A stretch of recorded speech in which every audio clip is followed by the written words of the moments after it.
नमस्कार, मैं हूं धर्मेंद्र। आप देख रहे हैं online news India.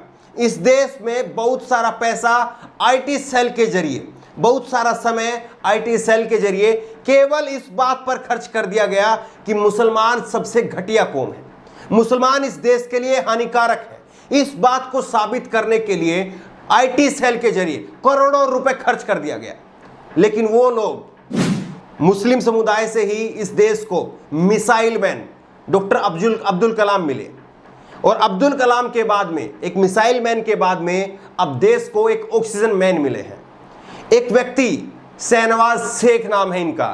Shahnawaz Sheikh ने अपनी 22 लाख रुपए की एसयूवी गाड़ी बेच दी और सिलेंडर खरीद करके अब लोगों को ऑक्सीजन प्रोवाइड कर रहे हैं, लोगों को ऑक्सीजन देने का काम कर रहे हैं। देखिए किस तरह से एक पूरा तबका लगा दिया गया, पूरा आईटी सेल का तंत्र लगा दिया गया मुस्लिम समुदाय को बदनाम करने के लिए।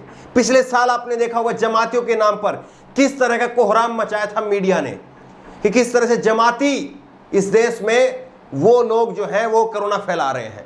लेकिन कुछ एक शख्स हैं जो आगे आकर के दिखा रहे हैं कि हर कोई एक जैसा नहीं होता। निश्चित तौर पर हम इस बात को पहले भी कह चुके हैं और फिर भी कहेंगे कि हर धर्म में बुरे व्यक्ति जरूर हैं, अच्छे व्यक्ति भी जरूर हैं, लेकिन पांचों उंगलियां एक समान नहीं होती। लेकिन यहां पर यह बना दिया गया कि टोपी वाला, दाढ़ी वाला वो इस देश के लिए हानिकारक है।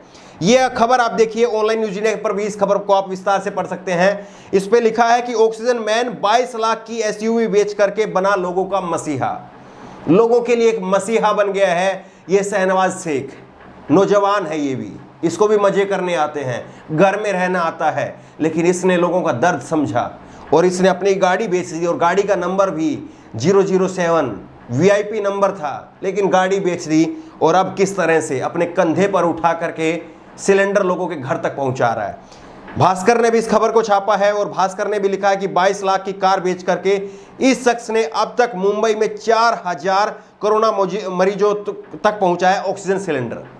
देखिए इस शख्स की पूरी कहानी आपको बताएंगे, लेकिन इससे पहले आप ये देखिए, तुलना करिए कि एक शख्स, एक व्यक्ति वो किस तरह से हजारों लोगों तक अपनी मदद पहुंचा रहा है। लेकिन दूसरी तरफ बीजेपी की सरकार, योगी आदित्यनाथ, रामराज कहते हैं, अपने नाम के पीछे महाराज लिखवाते हैं। वो जो भी ट्वीट पर आप देखेंगे, उनकी जो भी ट्वीट आती है, प्रेस कॉन्फ्रेंस में उनकी जो भी प्रेस रिलीज जारी की जाती है, उसमें महाराज लिखा होता है उनके नाम के पीछे।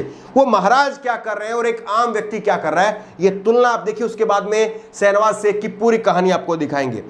योगी आदित्यनाथ ने एक आज 21 अप्रैल को 2:50 पर एक आदेश जारी कर दिया। ये आदेश क्या है इसको आप देखिए।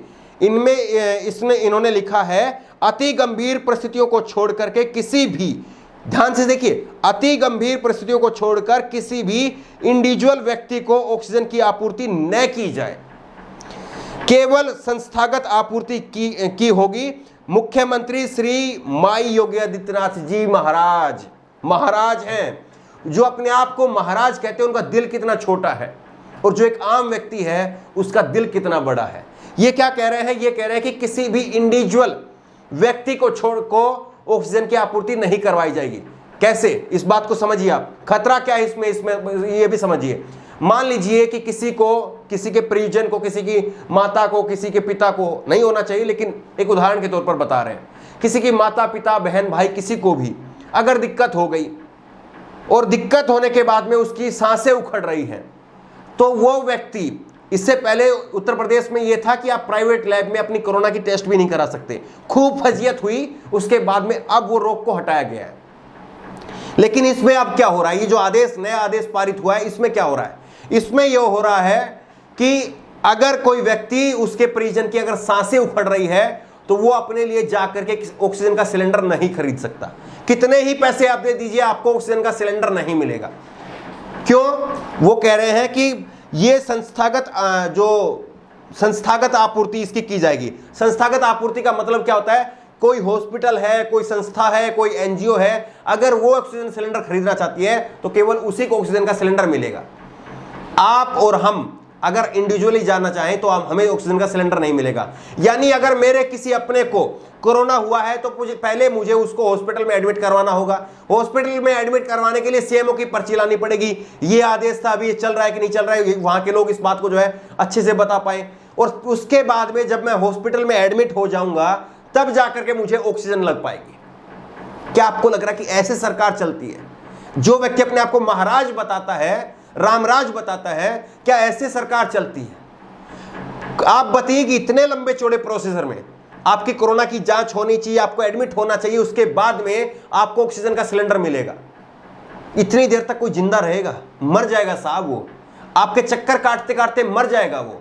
तो एक तरफ महाराज हैं, सूबे के मुख्यमंत्री हैं, पूरे देश में सबसे बड़े प्रदेश उत्तर प्रदेश के मुख्यमंत्री हैं, उनका दिल इतना छोटा है, वो ऐसे लोगों को सेवाएं दे रहे हैं। दूसरी तरफ एक आम इंसान शहनवाज शेख, इस मुस्लिम भाई को वाकई सलाम करना चाहिए कि किस तरह से बदनाम किया गया। और देखिए, मुस्लिम इसलिए लगा रहे हैं क्योंकि उस बात को भी याद में रखना जरूरी है, किस तरह से मुसलमानों को लेकर के प्रोपेगेंडा चलाया गया, इसलिए मुस्लिम भाई कह रहे हैं इसको, वरना हम इसको इंसान मानते हैं, हम इसको हिंदू मुसलमान मानते ही नहीं है। लेकिन उस प्रोपेगेंडे को ध्वस्त करने के लिए इसको मुस्लिम कहना जरूरी है, क्योंकि अगर यही व्यक्ति कुछ गलत करता तो इसको इंसान कहकर के सजा नहीं मिलती, मुसलमान कहकर के सजा मिलती। और ऐसे अनेकों उदाहरण हमारे सामने हैं। अब ये शहनवाज शेख जो हैं, कैसे ये लोगों की मदद कर रहे हैं, ये कहानी अब आप इनकी देखिए। ये कहानी जो है, ये शुरुआत होती है, मुंबई के मलाड के रहने वाले हैं शहनवाज शेख, और ये लोगों के मसीहा बन गए हैं, लगातार लोगों को ऑक्सीजन प्रोवाइड कर रहे हैं, ऑक्सीजन मैन के तौर पर फेमस हो चुके हैं। और शहनवाज हुसैन, लोगों का एक फ़ोन आता है और उनको सिलेंडर उपलब्ध करा देते हैं। शहनवाज हुसैन की मदद से शहनवाज हुसैन ने लोगों की मदद के लिए 22 लाख रुपए की अपनी एसयूवी पहले ही बेच दी। उन्होंने अपनी फोर्ड एंडीवर बिक्री के बाद में जो पैसे मिले उससे 160 ऑक्सीजन के सिलेंडर खरीदे, 160, और अब ये 4000 लोगों की मदद कर चुके हैं। पिछले साल जो है पैसा कम पड़ गया था, इसलिए उन्होंने अपनी गाड़ी को बेच दिया, और गाड़ी को बेचने के बाद लोगों की मदद कर रहे हैं। शहनवाज ने बताया अब प्रेरणा कैसे मिली, कैसे इनका दिल में आया कि लोगों की मदद करनी चाहिए सिस्टम की वजह से। तो देखिए, एक तरफ ये शहनवाज हैं जो अपनी दोस्त की पत्नी की मृत्यु के बाद में इनका दिल जो है वो पसीज जाता है, लेकिन दूसरी तरफ देश के प्रधानमंत्री हैं, लाखों लोग इस देश को अलविदा कह चुके हैं, लेकिन उनका दिल देखिए आप। ये क्या कह रहे थे, थोड़े दिन पहले इनका ट्वीट, इन्होंने अपने तरफ से जो है स्टेटमेंट दिया था प्रधानमंत्री जी ने, और उन्होंने कहा था कि कोरोना से जंग में हमने 150 देशों की मदद की। प्रधानमंत्री जी कह रहे हैं कि हमने कोरोना से जंग में, यानी जंग जीत भी ली और 150 देशों की हमने मदद भी की। हकीकत क्या है, देश में इस वक्त लोगों को ना एम्बुलेंस मिल रही है, ना बेड मिल रहा है, ना ऑक्सीजन का सिलेंडर मिल रहा है, ना वेंटिलेटर मिल रहा है, ये हकीकत है। और जिस गुजरात मॉडल की बात करते हैं, गुजरात मॉडल की सच्चाई क्या है वो सुनिए। दलीप मंडल ने ट्वीट किया है, और दलीप मंडल ने इसमें लिखा है कि मीडिया के ऊपर तंज भी किया है कि आप कुछ मत बोलना। जिस गुजरात की आप बात करते हैं, गुजरात में अकेले सूरत शहर में अकेले एक अखबार में 3 पन्ने का शोक संदेश छिपा है।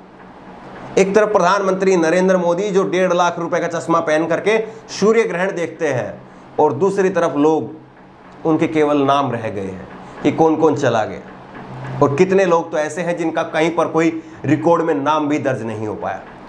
बहरहाल, जिस तरह से शहनवाज शेख जैसे लोग आगे आकर के लोगों की मदद कर रहे हैं, इन्हीं से ये देश बचा हुआ है। ऐसे ऐसे लोगों की वजह से ही देश बचा हुआ है। छोटे छोटे स्तर पर लोग मदद कर रहे हैं। श्रीनिवास बीवी वो लोगों की मदद कर रहे हैं, कुछ एक विधायक हैं दिलीप पांडे वो लोगों की मदद कर रहे हैं, सलमणि त्रिपाठी वो भी कुछ लोगों को मदद कर रहे हैं, वो कुछ लोग की ये भी खबर आ रही है। बाकी सिस्टम कहाँ है, पूरी सरकार कहाँ है, मुख्यमंत्री कहाँ है, प्रधानमंत्री कहाँ है, ये सवाल बड़ा है। बहरहाल, जिस तरह से एक मुस्लिम समुदाय को जमातियों के नाम पर बदनाम किया गया, उसी मुस्लिम समुदाय के लोग किस तरह से आगे बढ़कर के लोगों की मदद कर रहे हैं, ये सब आपके सामने है। इस खबर को ज़्यादा से ज़्यादा लोगों तक शेयर करिए, लोगों तक सच्चाई पहुंचाइए कि कैसे जिनको बदनाम किया गया, आतंकवादी, देशद्रोही, पाकिस्तानी, खालिस्तानी, पता नहीं क्या क्या कहा गया, उनके ही समुदाय से लोग कैसे कैसे लोगों की मदद कर रहे हैं, इस सच्चाई को लोगों तक जरूर पहुंचाइए। इस खबर को लेकर के, इस वीडियो को लेकर के आपकी जो भी राय हो नीचे कमेंट बॉक्स में अपनी राय जरूर दें, और इसी तरह की तमाम खबरों के लिए ऑनलाइन न्यूज़ इंडिया को सब्सक्राइब करें, साथ में जो बेल आइकन है घंटी उसको जरूर दबाएं, ताकि जैसे कोई वीडियो अपलोड करें उसकी नोटिफिकेशन आपको तुरंत मिल सके। धन्यवाद। इस खबर को अभी लाइक करें, शेयर करें, अभी चैनल को सब्सक्राइब करें और घंटी जरूर दबाएं।